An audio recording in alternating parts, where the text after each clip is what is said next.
Greetings, YouTube family. The title of today's episode is Prototypical Bigfoot. Patty's face is more human than gorilla. As I keep saying, for me the gold standard of Bigfoot is the Patterson-Gimlin Bigfoot. If other primate-looking creatures appear on film, and if their facial structure is more lower ape than human, I don't consider it a Bigfoot.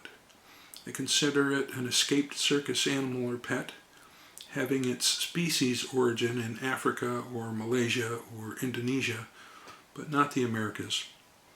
I recently sat through a lecture by headliner guest Dr. Jeffrey Meldrum of Idaho State University at a 2018 Texas Bigfoot conference about the Patterson-Gimlin film 50 years later. Along with Dr. Meldrum's many cogent points were a few specious statements, some of which I cover here. In one slide, Dr. Meldrum sought to compare the face of Patty, frame 352, to the skull profile from genus Paranthropus and species Boisier. Meldrum used straight lines to match features of the Paranthropus skull to the face of Patty. The audience may have sat in rapt attention, believing every word, but when I stopped the video to really look at the matching points, I couldn't help but notice that some didn't match at all. Sagittal crest, check. Brow ridge, check. Ocular cavity, check. Olfactory cavity, sort of check. But to me, the mandible area didn't really match, even though Meldrum kept saying it was a perfect match. And this is sort of a similar theme to, when people say, it clearly shows muscle definition.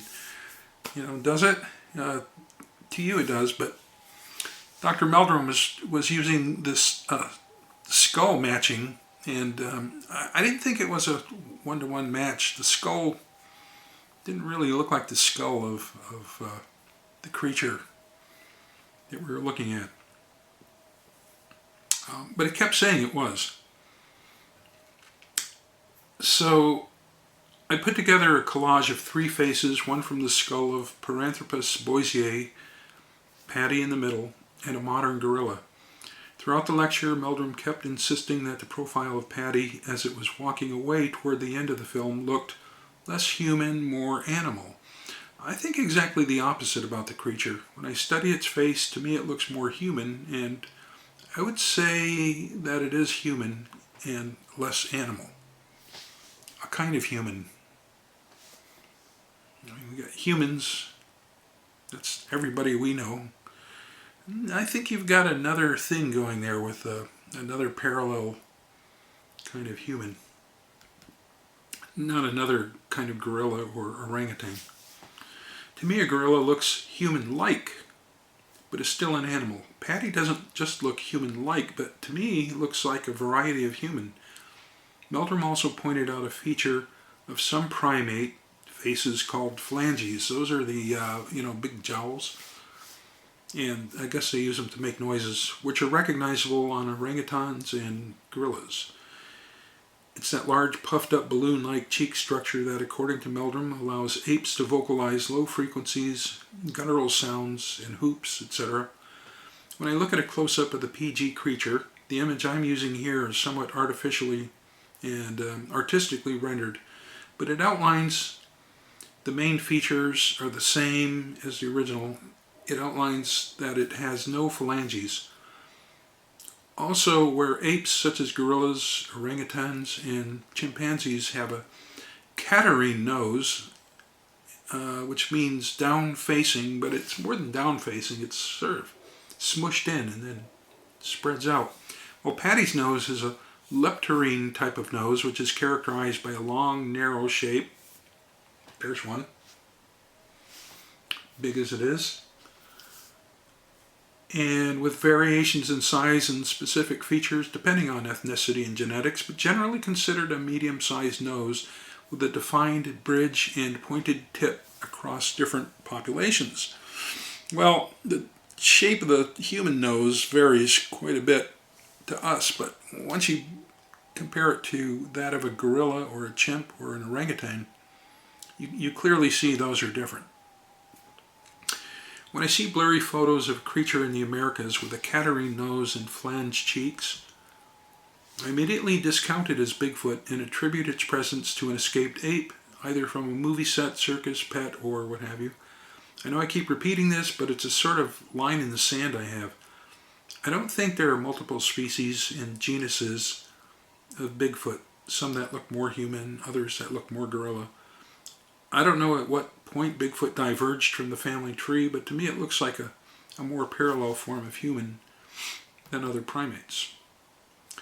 There's a famous picture of a creature from Sarasota County, Florida, and an article from westpalmbeach.com titled "The Skunk Ape" reads, on December 29, 2000, the Sarasota Sheriff's Department received an anonymous letter with 2 enclosed photos from a woman purporting to show what her husband believed was an escaped orangutan that had been stealing fruit from their back porch.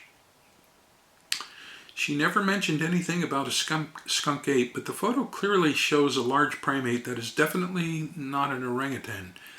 Well, to me, okay, so I just quoted the westpalmbeach.com article, but to me, they say it doesn't look like an orangutan. To me, it looks like an orangutan. What little of it is visible anyway, it's hidden behind a palmetto leaf. And again, we get accompanying native Seminole lore about something, the term is Esti Chapchaki, as if referencing native legends means we can't question it, we can't question its reality. That's the final word. A native said it, so we're not supposed to, question it. But I don't roll that way. Heard the big guy? If you want more wild sightings, amazing adventures, and a peek into Bigfoot's top secret forest fun, hit that subscribe button. And hey, if Bigfoot can take a break from his busy schedule of not being found, so what are you waiting for? Join the crew, and let's make some legendary memories together. Bigfoot out. The article goes on to say, many researchers believe that skunk apes are the descendants of orangutans that escaped from traveling circuses that frequented Florida during the 20th century, mid-20th century. I think this is a more likely explanation of what's going on with primate spottings in Florida.